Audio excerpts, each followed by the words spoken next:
Okay, hello, future ETEs, and welcome to Environmental Engineering.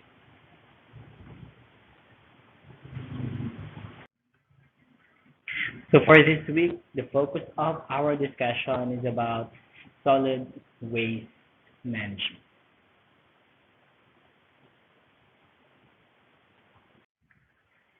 Okay, solid waste management. Management of solid waste is very important in order to minimize the adverse effects of solid waste. There are different types of solid wastes. Mainly, they are categorized into three. We have urban waste, industrial waste, and chemical industry ng mga wastes. So let us identify the different sources of such wastes. In the urban wastes, here are the following sources. We have domestic wastes, which is composed of the food waste, the cloth, and the waste paper, and the urban section or sector of the society.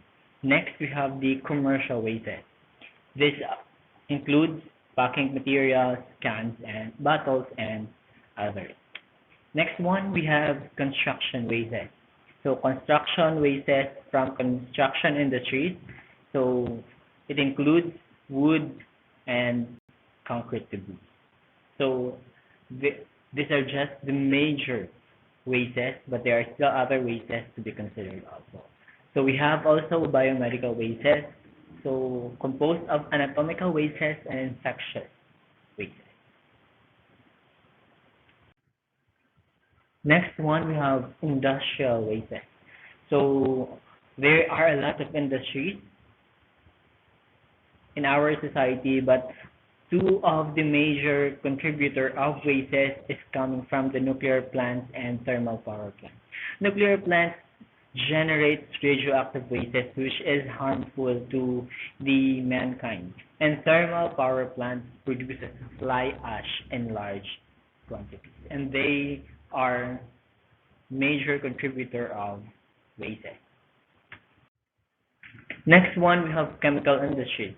It produces a large quantity of hazardous and toxic materials. So there are a lot of chemical industries in our environment or in our manufacturing world.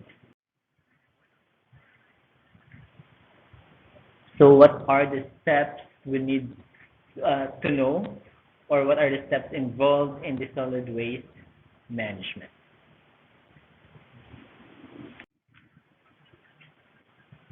So generally, these are the steps in solid waste management. We have the reduce, reuse, and recycle of materials. This may sound so old already, but this is used and this is practiced by a lot of municipalities and a lot of cities all over the world to reduce, to reuse, and recycle. But also take note that practicing this one, reduce, reuse, and recycle of materials, still produces solid waste. So we need also to reduce the materials usage. Also, we need to reduce the usage of waste materials and discarded materials during recycling. Next one, discarding of waste. So this simply refers to the proper disposal of waste. So when we are talking about the proper disposal of waste, step 3 is very important, which is the landfill. Solid wastes are placed in sanitary landfill in your municipality in your city. So there is a specific landfill for the specific nga lugar. Next, the third one, let me share this one. Once collected, municipal or city solid wastes may be treated in order to reduce the total volume and weight of materials that requires final disposal. So this is the reason kung nga ang mga cities and municipalities are trying to implement some law to segregate the wastes or the garbages nga may ara kita sa ating mga balay in order for them to properly butang nila or ma-treat nila sa insakto ang atong mga wastes. So they are going to kung kita wala natin gina-segregate sa insakto, they are having a lot of people, they are hiring sa mga tao nga mag-segregate sa kanilang mga wastes. Third one, or the fourth one, is the incineration. Incineration is this hygienic way of disposing the solid waste. It is a thermal process and is very effective for detoxification of combustible pathogens. So, what is incineration? Incineration simply refers to the burning or heating of your solid wastes. Burning is a very effective method of reducing the volume of waste of solid waste, though it is a source also of a greenhouse gas emission. In modern nga mga incinerators, the waste is burned inside a properly designed furnace under very careful controlled conditions. The combustible portion of the waste combines with oxygen, releasing mostly carbon dioxide, water vapor, and heat. Incineration can reduce the volume of uncompacted waste. So this is used in order to reduce wastes, but we cannot avoid the fact that this also contributes to greenhouse gases.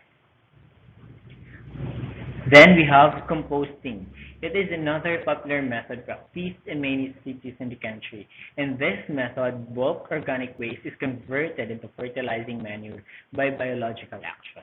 So we have been encouraged to do this for even sa mga elementary. Pagtahalin sa gamay, we're encouraged to do composting through compost pits or sa anong way to convert sa mga wastes natin into fertilizer. So what is your role as an individual to prevent pollution or to prevent or to help our environment in general?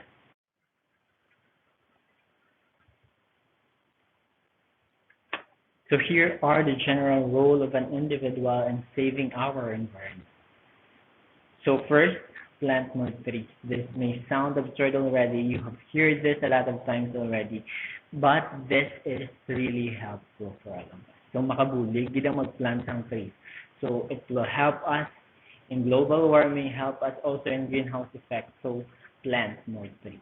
Help more in pollution prevention than pollution control. So if possible, pwede pa lang ma-prevent ang pollution. So, prevent na nga daan sa mag-ara ng pollution kay control to pa. So, prevention is always better than cure, hambal nila. Use water, energy, and other resources efficiently. So, this will help us to save our environment, but at the same time, this will also help you save your resources. Next, purchase recyclable, recycled, and environmentally safe ng mga product. So, if you know someone nga nag-produce sa mga products out of recycled materials, support them. So, ay makabulig kita sa mga local ng mga industries, sa mga local individuals nga nag-produce ng sinang mga products. At the same time, we can help save our environment. Next, reduce deforestation. So, this one is in the end of the government to implement various laws and mga rules, mga kinanglan sundon sa mga tao regarding deforestation.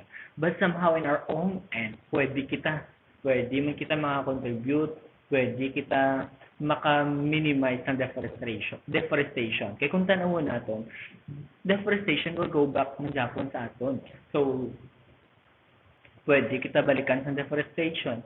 Deforestation could lead to floods and landslides. So, if we will not help sa ating environment, pag-implement sa mga laws, or sa pagpati or pag-follow naman lang sa mga laws na ginahatag ng government, so medyo kita masyado ng mapestuhan. Last one, nga nakabutang dari, but there are still a lot of na pwede natin himuon, use of eco-friendly products. So, kung may ara lang manda sang mas eco-friendly nga mga products na pwede natin himuon, mas okay gid nga eco-friendly products ang aton nga gamiton.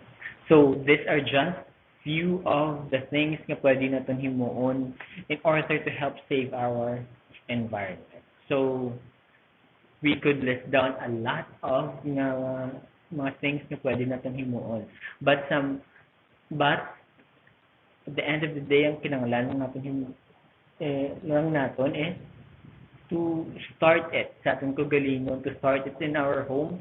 Bisan sa gagmay lang ang mga butang nga ginahimo naton. If we are doing it sa atong mga balay, so kada isa sa atong himuon ina. So that little nga mga ginahimo naton would create a great impact para ma-save natin ang aton environment. Okay, so that's it for this week. So all about solid waste management. And thank you everyone. Stay safe and God bless.